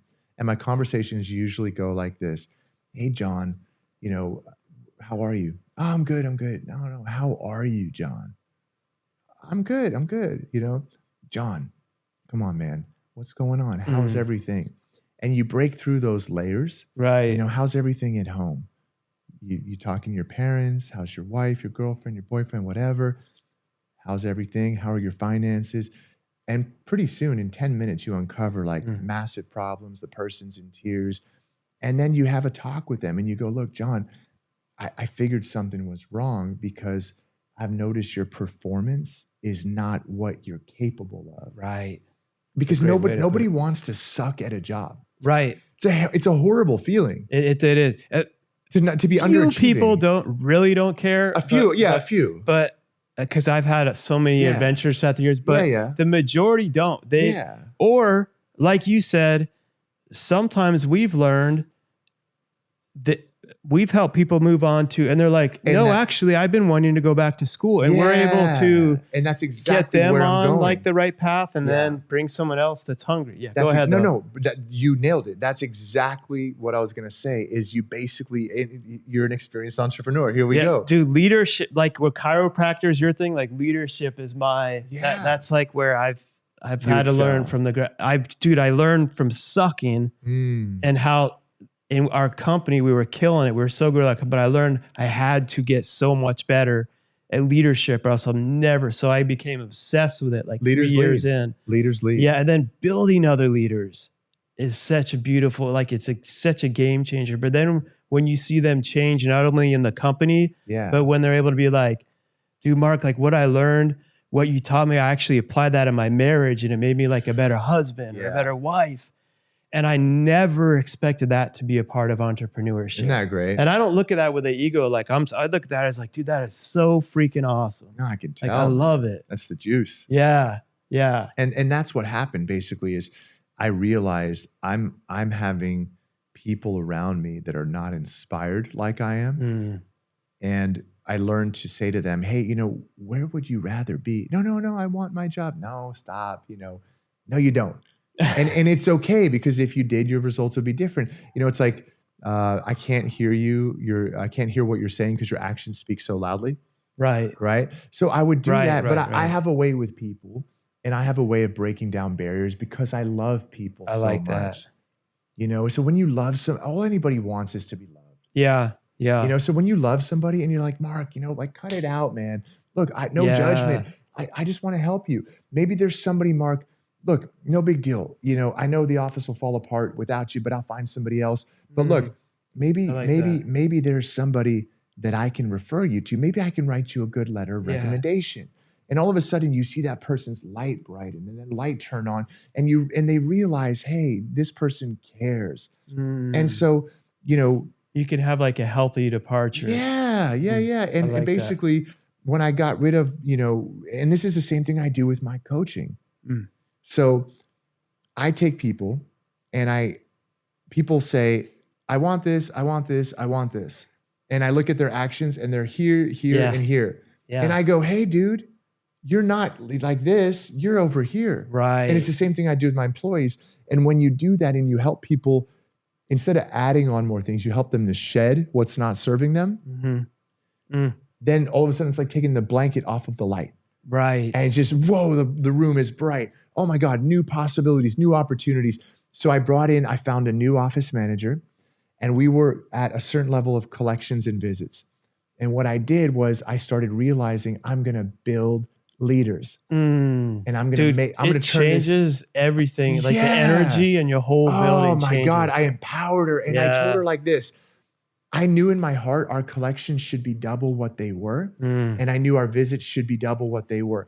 And I brought her and her name's Megan. She's such a gem. And I go, Megan, we're currently right here, but we're this much of an office. And I go, I'm not just saying it. Let me show you, these are the patients and they're not being scheduled and they're falling off the schedule. And this is the kind of like influx of people that we have. And I said, look, this is what we should be doing. And I've come up with this incentive plan because I can just tell you're so full of life. You're going to help us get there and you're going to grow with us as we grow. So your base is here, your base pay. And I know that we should be here, but you're going to be rewarded. In alignment with that. So like we struggle together and we level up together. Exactly. So and that's another part of it. Is like you get rewarded for your. Yeah. So I built her up. Instead of everyone gets a trophy mentality that companies do wrong. Like and everyone gets an annual raise. She built the office, man. And then I started doing that with my leaders. And I took my lead associate and I basically trained him to do what I do. And that's how I eventually sold the practice. Was he was the perfect fit. Because I groomed him to become that perfect fit. And he was willing to learn. I love that. Humble heart and just a phenomenal rock star dude. Reminds me of the lady who runs Streamshine. Been working with her for 11 years. Started doing direct care with our individuals all the way. A high school degree. I had people with like MBAs apply for, but just it's so cool to see over the years. You grew her and she grew the business. Yeah. Now she's growing other leaders. Wow. Yeah.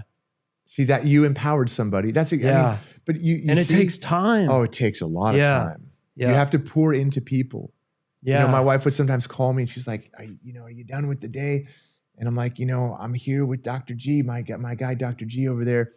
I'm pouring into him a little bit. Right. Because it's like, I would remind her like, what we sow, we reap. Yes. A huge part of business and leadership is coaching. Yeah. People don't think, oh, you can't talk, you shouldn't talk about, it's like, no, you have to. You build up these other areas because you care and it matters. And you're only as strong as your weakest link. Yeah.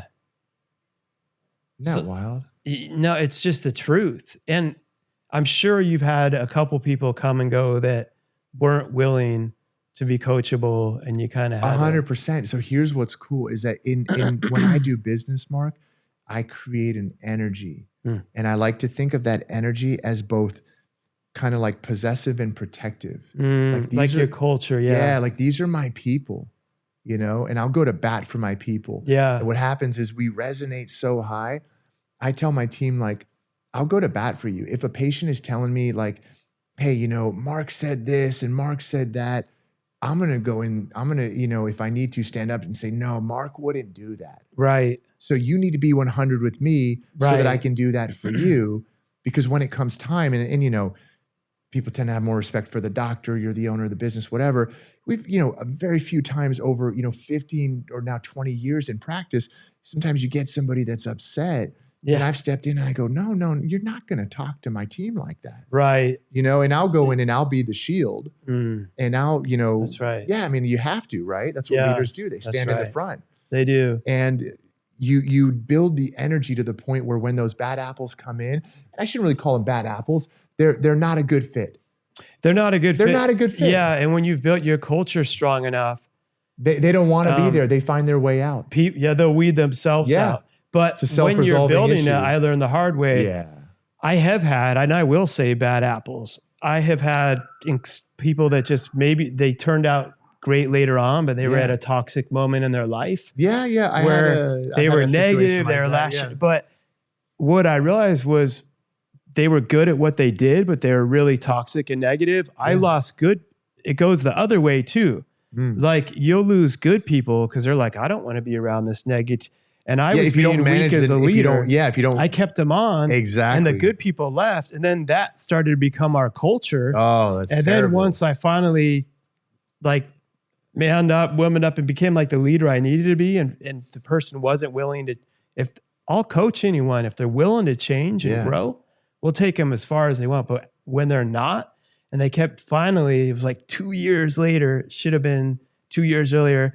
I've been finally through it. fired the person. This is how I learned the hard way. Yeah.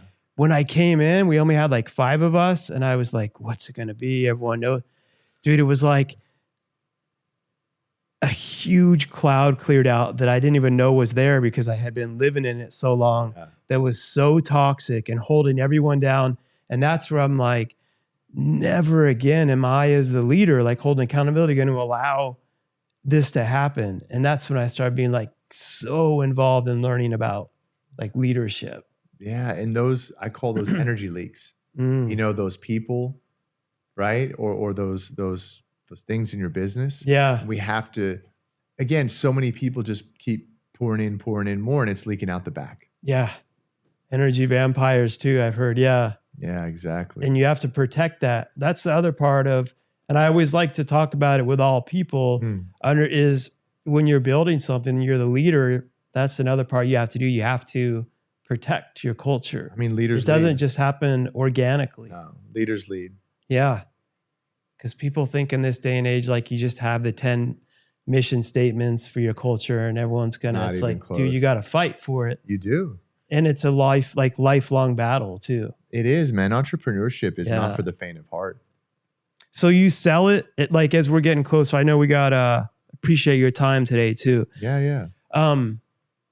When you go to sell it and move to Miami, you said you were originally from Miami? I was born in Miami. Okay. Yeah, I was born in Miami. What about your wife? My wife was born in Brazil. Oh, okay. Yeah, okay. yeah. She's from the interior of Sao Paulo. Oh, nice. Yeah. That's all. You guys go back there at all? We do. Yeah. I bet it's we beautiful. love Brazil. Yeah, it's gorgeous. Brazil is great. The people, Yeah. the climate. Oh, and man. The food and the coffee. We'll have to go with you guys sometime. Oh, sure, man. Brazil. I love going to places where not just as a like tourist, Yeah, but you where gotta go people with that somebody- really live yeah, there yeah, can yeah. show you like the real the stuff. real side. Like we've been to my wife's country, Sierra Leone, like 5 times. Oh, It's like wow. That on the sounds- ocean. It's beautiful. I've heard it's beautiful. Yeah. Yeah, You have to you- know like who you're with and what's going on, but course. it's like not the way that it's so beautiful. Wow. But what made you guys then be like, okay, now we're going to leave LA? Because it sounds like you were like killing it. Yeah. So So it's, then you like take another leap of faith. there was literally no reason to leave. We were cranking in the business, you know, taking care of all these celebrities. Huge YouTube channel. Huge YouTube making channel. money from that too is like another business It's like entity. a whole nother business. And just really cranking away with the practice of my dreams. And a couple of things happened. COVID happened. And we had a lot more time, you know, in the backyard, spending time together, talking, because we, you know, things slowed down for a little while. And then Right. they actually sped up for us. But Yeah. we were talking, you know, and we realized that, you know, we wanted to be closer to her mother who's in Brazil. We always vacationed to Miami once or twice a year for our entire marriage. And we thought, well, you know, why don't we live where we vacate? We love Miami. It's a different like It's a different energy. vibe. Yeah, it's a different energy. And It's a I like lighter energy. living It's a lighter energy. outside of it, like with the kids where I can access it. Yeah. But being like in the Yeah. suburbs of yeah, Miami we're in the is like what I suburbs call here, it. and we can just I mean, Yeah. I'm there every day in the office, but you know, I live a little ways away, Yeah. and So we wanted to live where we vacation, Hmm. and we wanted to be closer to Brazil. And I wanted to be bi-coastal because my dream had always been to be a worldwide coach and chiropractor. And Mm. so as I started building my coaching business and started building my concierge clients and, you know, traveling, et cetera, for chiropractic care, because before I had people travel all over the world to see me. And then I started traveling with concierge care and high level care. And then that turned into coaching. And I thought, why don't we just go to the East Coast? And I wasn't even sure if I was going to open an office when I got here. I can so see you having a book. All right. I already have your whole book in my head, by the My way. guy. Sorry, go ahead though. No, that's it. So we and I knew, the last thing is I knew, thanks to my wife pushing me from the past, I knew that pain, challenge, discomfort always precedes growth. Mm. And So so true. I said, hey, let's roll, man. Let's take a jump. This time, you know, before she had to kind of push me a little bit. Yeah, This time I was you were ready. Yeah, I was like, let's go, man. Let's do it.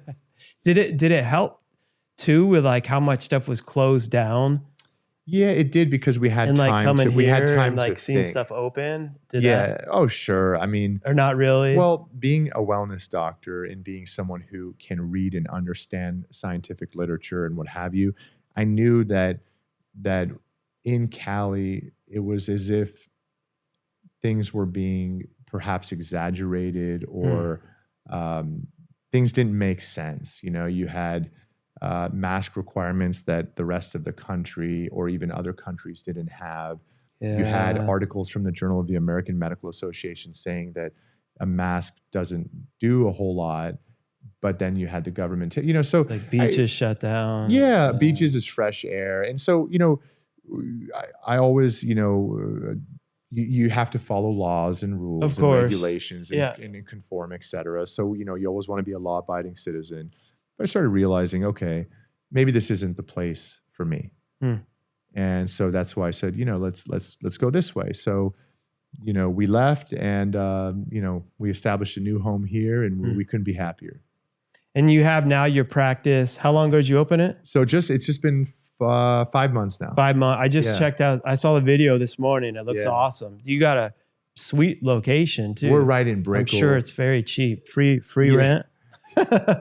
Yeah, no, Brickell is No, it's a I beautiful thought area. it was going to be cheaper than Cali. Dude, Oh that's my God. I thought, oh my God. you know it's what so you know what expensive in made me Florida. laugh is because it used to be cheaper. It used to be cheaper. But I told you I was born in Orange County. Oh, Orange I County lived in Ohio originally. for Yeah, 20 yeah. years in Newport Beach. Yeah, you were born there. So when we looked for a while, we looked at actually in San Diego, which I still love. There's I always Great get it city. confused with Delray. We were looking at Del Mar. Mhm. It's a cool kind of like surfers town. Totally cool city. Yeah. We looked at property there for a while and it was obviously expensive. Very much. But so. I remember then we started looking here and some people were like, well, at least it's going to be much cheaper. And I was like, actually, it's pretty much like about the same the now. price has gone up. Yeah, so it's expensive, but we're in Miami in Brickell. Brickell's like the downtown area. Yeah. A lot of action. You know, you could walk the whole thing. It's a great area. So much opportunity, man. Yeah, I mean, the people Yeah. need care. People need help. So we have people coming in from all over. And, you know, the office is Rejuve. It's at my Rejuve on Instagram. Okay. And, you know, of course, people can follow me and find it through there. But we're there, man. We'll put We're it out all here. like in the show notes. Yeah, too, for sure. Of course, for Yeah. everyone. What? So is your main page on YouTube? It's at Dr. Jason, Jason. Yeah, that's me. Exactly. And the same thing on Instagram, Dr. Jason, Okay. Jason. And, you know, people can find me there, whether it's for chiropractic or for online coaching, if they want to build their mindset, their body. But what I would tell you is, you know, when I moved out here, it's funny because I contemplated not even opening an office. And then I went back to myself and I go, no, people need care. Back to your like why, foundational why. Back to the why. That's cool. Do you try, is your plan to build someone up to help so you're not like having to be there like every day? Of course. Yeah. I mean, that's so just like yourself, my natural gift is to build people. Yeah, and build things. And that's people. why, That that's makes why sense. I digressed into coaching, because I love building people from the inside out. And, you know, initially I thought, oh, they got to come into my office. But I started finding ways to work with people to change their habits, their bodies, their mindset, their life. And I do that online. And so the goal then is to find somebody that I can train to help me with the chiropractic care. Because the funny thing is that I don't really do any marketing and people keep finding me. People keep coming in. Oh my God, you're in Miami now. You got to come in. That's cool. And because you've built it up. I built up my reputation through the work. Yeah. Through the work. Goes back to the work. Tons of I mean, you have you've kind of done a lot through your YouTube and stuff. I'm sure you know. Sure. I mean, but if you didn't deliver, itself, I mean, I deliver. If you weren't good at what you did, people wouldn't be. I'm blessed to serve, man. I'm blessed to serve. I just work there. I'm just a tool, man, an instrument. You know, I do the work. God does the 20-year overnight success. Yeah. I mean, literally, man. It was 15 years before any level of success. I just want everyone listening to hear that though, because if you're just starting or you're a couple years and you're thinking, why can't I do this? Like, what's wrong with me? And it's like nothing. No, you need nothing. You're like right on track. It's just I heard someone say so like you can do, you're capable of more than you think, and it's usually going to take a little longer than you think. But both those statements are true. Like you could always do so much more than your mind limits you to. 100%. But a lot of times we think I can do all this in 1 year, and it's like, no, it's going to take longer than that. But you can do so much more than that. Exactly. Like, if somebody would have told me, the tortoise and the hare. Yeah. If somebody would have told me, Mark, and I'm sure this is true for you, oh, you're going to be, you know, chiropractor to all these celebrities, and you're going to be, you know, traveling to Wimbledon to take care of Serena Williams, and you're going to be doing this and that and the other. I would have been like, stop. That's crazy. Yeah. No, come on. Like, I'm good, but nah, you know. Yeah. But you'll never exceed your personal development. Yeah. You know. I wonder what the name of your podcast is going to be. Have you thought of a name yet? I'm thinking of some names, man. I'm gonna keep them on lock right now until I launch it, but it's coming very soon. Okay. You said it on here, so when people are following up, you'll have to have your first episode ready. Come on. It's gonna pop off, man. We're gonna have to get Jack involved too. And then the book too. Yeah, Jack will see you have a book, a show. Yeah. Then Jack will be able to level up here, all of us. Yeah, Jack's my guy here. You'll have your book, your show. Yeah, Jack's We'll be guests on Jack's show here in the future. We'll be like, dude, can we collab with you? We're sending Jack a DM. Jack, hey, get your dad on the show, man. Come on.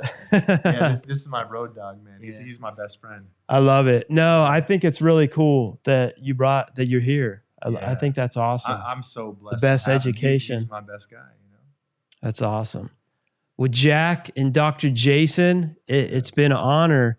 And is there any other final things that you want to say? You know, I would, for anybody that's listened and watched this far, I would say thank you, right? So thank you. I appreciate you. And, you know, you really, truly will never exceed your level of personal development. And I think it's so important, Mark, that people know that we are always given and gifted the direction to know what to do. We always have our path outlined for us. And so many times people feel lost. Like, what do I do next? Where do I go? I don't know what I want to be. How am I ever going to find somebody? And it's as if all of that is there for you already, but you have to work on revealing your true self.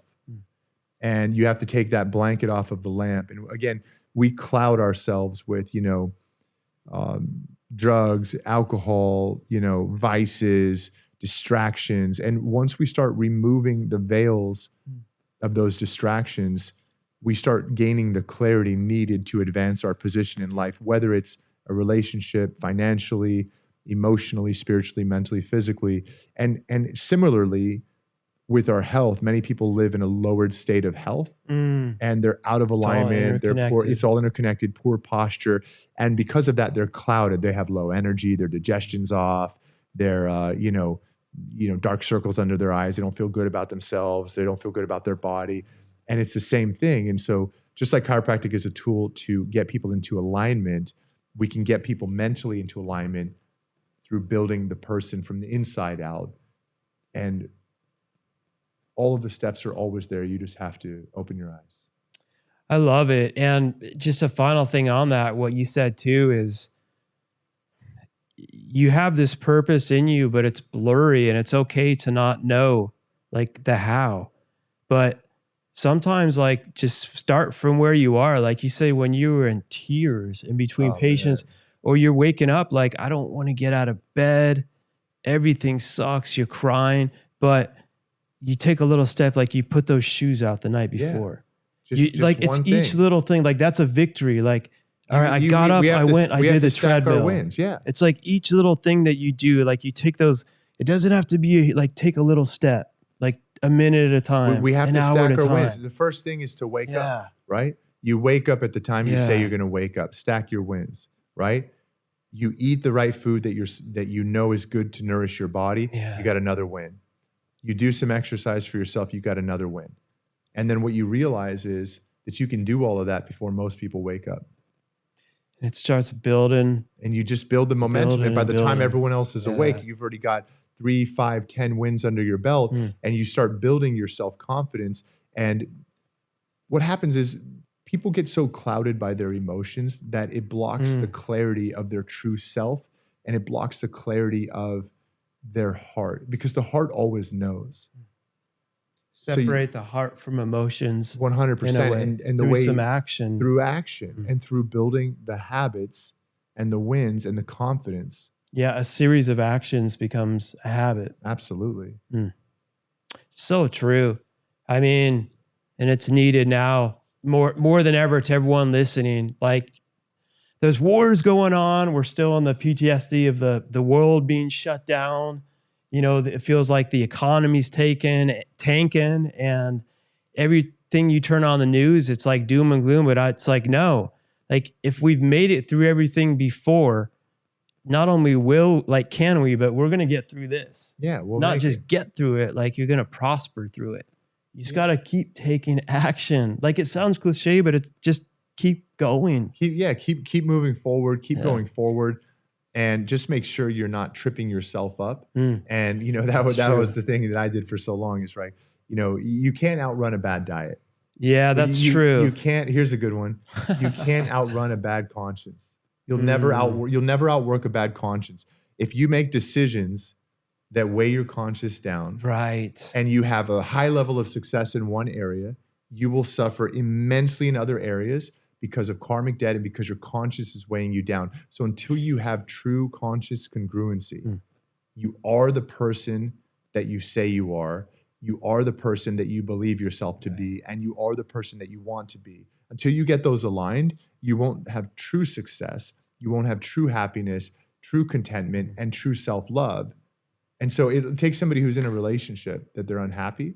Right. If they don't have that level of alignment, they're going to stay unhappy in that relationship. You got to keep, and it's a lifelong, you got to keep putting the work in. You got to keep in all areas. Yeah. I mean, just like we have to keep brushing our teeth, just like we have to keep our spine moving, just like we have to keep exercising. No, hey man, I went to do you work out? No, I did that already. I did it once when I was 24. Yeah, exactly. You know? Exactly. And then when you fall down, like we all screw up, like you say, I'll have little pity parties. Yeah. I'll go on and do a show about, and then I'll get punched in the face with my own quotes sometimes. Yeah, and my wife's like, you're the one that, I'm like, crap. Oh, yeah, I'm like, what idiot? I said that? Okay. I said, yeah, but then it holds you accountable. Absolutely, you know, we're all human. And the more consciously congruent you are, so people don't want to be consciously congruent because they fear being held accountable. But where they're consciously congruent, it's actually easier to be accountable because that's who you actually want to be. That's what really removes that blanket when you're able 100%. To understand accountability is like what leads to wisdom versus criticism. And wisdom, excuse me, wisdom makes for right decisions. And when a man or a woman is right, their world is right. And you have to learn going through wrong to learn what's right a lot of the time. Oftentimes you do. Yeah. I guess you don't have to. It's better if you don't. There's that old expression, right? It's wise the smart learn from experience, the wise learn from others' experiences. Excuse me. Truth. I think it's if you can do that, you're a legend. Yeah, right. Listen, everyone, this has been a pleasure, and thank you guys both for showing up again. Thank you, Mark, for the show. And everyone, make sure you subscribe to. We'll have all the social media and stuff, the links, all that. Check him out. Check out his YouTube, Instagram, your practice, your coaching, I'm over everything. there, and this guy now, I'm subscribed to this guy's channel now and his work because I met him and see everything you're doing and everything you stand for. So, make sure you follow this guy's content. Come on. It's an honor. It's an honor. So listen, everyone, this has been what it's all about. Just keep taking action. Don't let the outside noise get to you and pull you down. Don't become a sheep like everyone else. If you're different, that's okay. That's actually a great thing. Yeah. Keep following your purpose. Keep following what's truly in your heart, in your gut, and never settle. Never give up. Keep elevating. Beyond.